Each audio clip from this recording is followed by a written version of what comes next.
Halo teman-teman, kembali lagi bersama saya Denia Isabel Rahayu, mahasiswi Prodi Pendidikan Matematika STKIP Muhammadiyah Kuningan. Pada video kali ini, saya akan memberikan sedikit tutorial tentang translasi dan dilatasi menggunakan aplikasi GeoGebra. Nah teman-teman, perlu digarisbawahi dulu ya sedikit pengantar bahwa translasi itu artinya perpindahan, oke, atau pergeseran. Bisa dari kiri ke kanan, kanan ke kiri, bawah ke atas ke bawah, dan seterusnya. Bergantung pada titik yang akan kita gunakan nanti. Sedangkan dilatasi adalah pengubah ukuran. Di sini bisa dari kecil menjadi besar ataupun besar menjadi kecil, sesuai dengan ketentuan yang akan kita gunakan. Nah teman-teman, untuk aplikasi GeoGebra ini sendiri memudahkan kita menghitung hasil yang benar dari setiap titik, garis, dan bidang loh dengan cara yang mudah. Begitu juga dengan bangun ruang. GeoGebra ini juga terkenal dengan kalkulatornya geometri. Biasanya kita menggunakan kalkulator kan hanya untuk menghitung penjumlahan, pengurangan, perkalian, dan pembagian. Sedangkan dalam GeoGebra nanti kita bisa menghitung tentang garis, titik, bidang, dan bangun ruang. Kita akan coba ya teman-teman. Sekarang Denia mau teman-teman perhatikan soal di samping. Pelan-pelan. Nah, di situ ada soal, juga ada hasil pengerjaannya. Awalnya, Y itu sama dengan 2X plus 3. Lalu ditranslasikan pada titik 3,2. Oke, perhatikan soalnya baik-baik teman-teman. Nah, setelah ditranslasikan, dari hasil pengerjaan manual ditemukan bahwa garis akan berpindah kepada 2X min 1. Kita akan coba buktikan secara perlahan. Di sini caranya bagaimana? Dengan cara yang mudah, teman-teman bisa pada kolom formula di bawah, atau di sini masukkan ya kalau dalam bahasa Indonesia.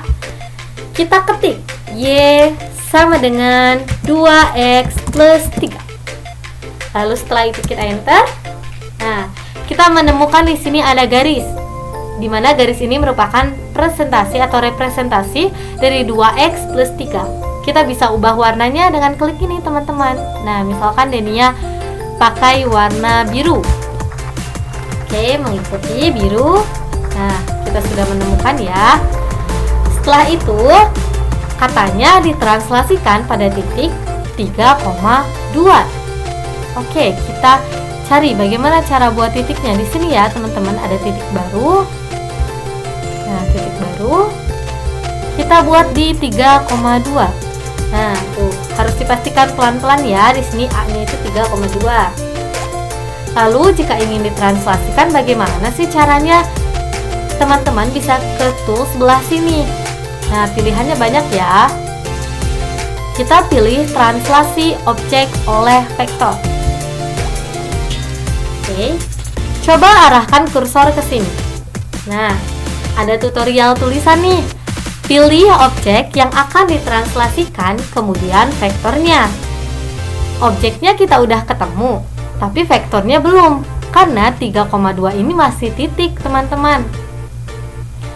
Cara menjadikan vektor, kita perlu ke sini, ke tools, sebelah sini.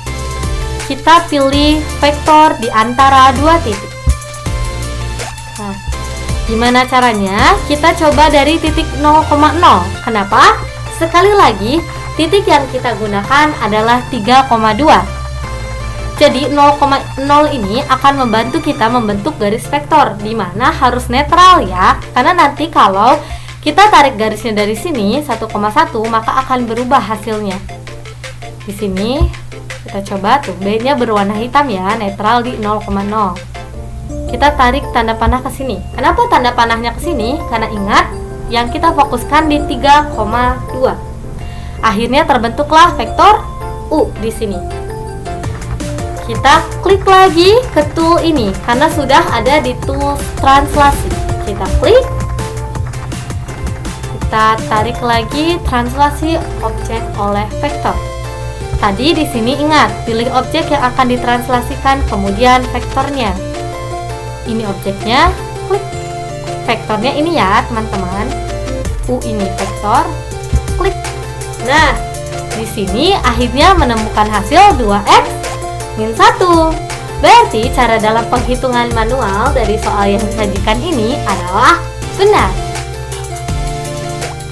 Oke, kita coba sedikit. Misalkan A-nya ini kita ubah posisinya ke kiri. Pasti garis ini akan mengikuti.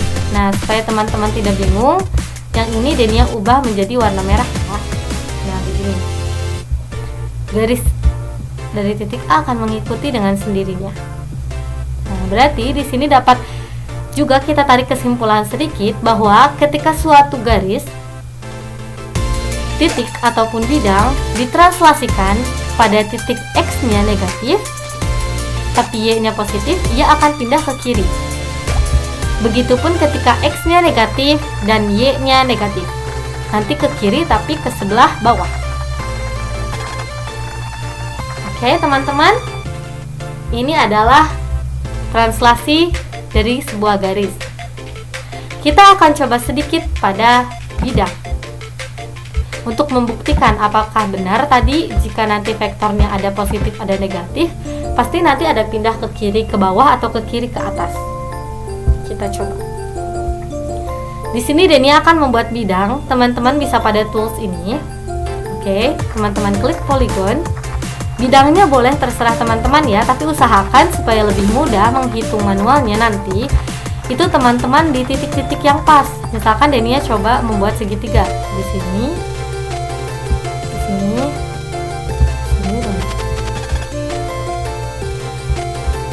Di sini Denia sudah mempunyai bidang segitiga. Kita akan coba translasikan. Kita buat lagi titik sama di 3,2. Ini. Setelah itu kita buat apa? Vektor. Ya, di sini vektor 0. Nah, seperti itu teman-teman. Setelah itu kita pilih ini, translasi objek oleh vektor.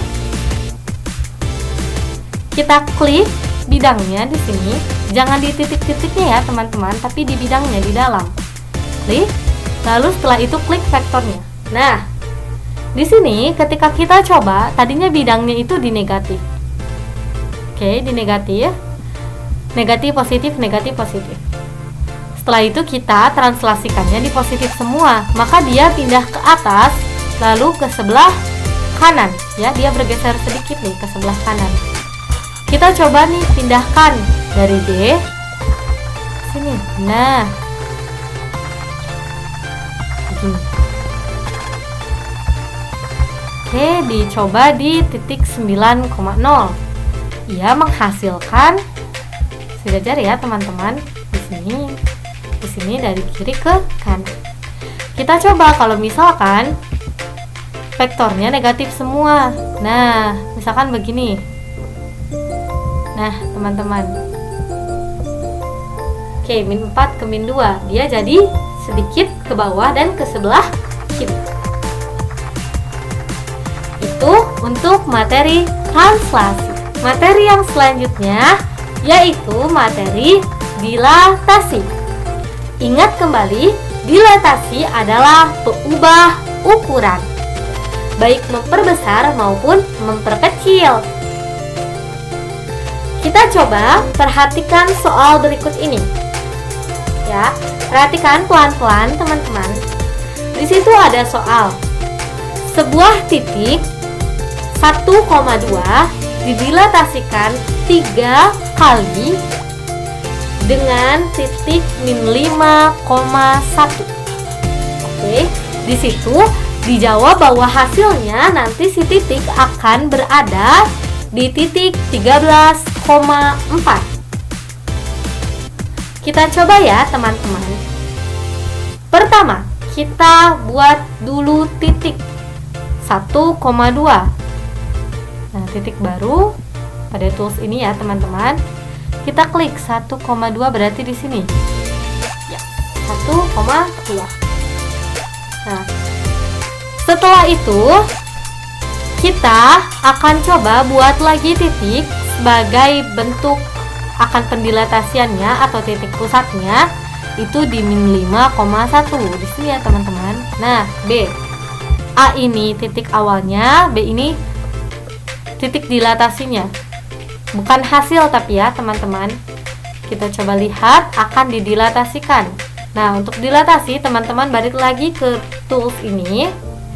Klik tanda panah, lalu lihat ada dilatasi objek dari titik dengan faktor. Klik. Nah, di sini boleh lihat ada tutorial secara atau instruksi secara tulisan, yaitu pilih objek yang akan didilatasi lalu titik pusatnya dan masukkan faktor. Ingat, objek kita tadi si A. Pilih, klik. Setelah itu titik pusatnya adalah B. Klik. Nah, muncul faktor. Faktor ini lihat di soalnya 3 kali. Oke. Berarti kita klik 4. Ketik maaf. Oke. Lalu boleh enter atau oke ya, teman-teman. Nah, di sini hasilnya hasil dari dilatasinya ada di 13,4. Berarti jawabannya benar nih, teman-teman. Tapi mana ya titiknya? Kita cari dengan klik ini, lalu kita pindahkan.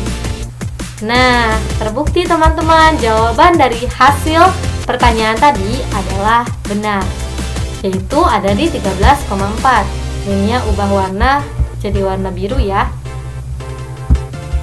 Nah, inilah hasilnya teman-teman. A. Aksen. Kok titiknya tidak membesar seperti translasi, hanya bergeser? Di sini kenapa tidak membesar? Ingat ya teman-teman, ini adalah titik, bukan lingkaran. Jadi di sini titiknya hanya bergeser sejauh ke 13,4. Untuk pembuktian dalam bidang, kita coba ya. Misalkan Denia membuat sebuah bidang. Bidangnya itu segitiga. Ini sembarang aja ya titiknya. Nanti teman-teman boleh buktikan secara perhitungan manualnya. Apakah betul hasilnya sama dengan GeoGebra? Kalau tidak sama, berarti perhitungan manual teman-teman ada yang salah. Oke, dapat bidang segitiga di sini. Abaikan ya ABC yang kecil ini, nggak apa-apa. Terus ingat, dalam dilatasi perlu ada titik pusat. Jadi balik lagi ke titik baru, kita klik. Lalu kita pilih, misalkan Denia mau titik pusatnya itu di 2,2. Oke, sudah dapat, ada objeknya di sini. Ada titik pusatnya juga di D. Kita pilih lagi ke sini. Kita klik dilatasi objek dari titik dengan faktor. Oke, kita pilih. Ingat, objek adalah yang bidangnya di sini ya. Jangan klik di titik-titiknya, tapi di sini di tengah. Nah, begini sampai seperti ini berarti sudah terklik ya, teman-teman. Terus titik pusatnya pilih D. Nah, disitu langsung muncul faktor. Faktor ini apa? Tadi mau berapa kali lipat teman-teman memperbesarnya? Misalkan memperbesar ya. Denia coba 2 kali lipat. Oke, kita klik OK atau enter. Nah, teman-teman di sini terlihat bahwa bidang tadi berubah menjadi lebih besar ya. Secara kasat mata bisa teman-teman saksikan juga, tadinya sekecil ini berubah menjadi sebesar ini. Kita buktikan dengan tarik garis. Apakah benar bahwa kedua bidang ini akan berada pada satu titik pusat yang sama? Kita buktikan dengan garis. Di sini garis melalui 2 titik ya, teman-teman. Diklik. Kita klik titik B. Dan ke sini dengan B juga. C dengan C. A dengan A. Nah, bisa teman-teman saksikan di sini terbukti ya, semua titik pusatnya berada di D. Jadi, pembesaran yang terjadi di A aksen, B aksen, dan C aksen itu benar perhitungannya. Ini merupakan hasil dari titik pusat yang D. Ketika sebuah bidang segitiga yang ABC ini didilatasikan pada titik pusat D, maka besarnya akan menjadi seperti ini, 2 kali lipat. Oke, berarti ini sudah terbukti bahwa hasilnya adalah benar. A-nya yang mulanya di titik min 7,2 menjadi di titik min 16,2. Teman-teman boleh coba hitung secara manual ya. Dan ini terbukti benar. Apakah dapat dipahami teman-teman? Semoga bermanfaat dan mudah dipraktekkan ya. Sekian tutorial dari Dinia. Billahi taufiq wal hidayah. Assalamualaikum warahmatullahi wabarakatuh. Bye bye.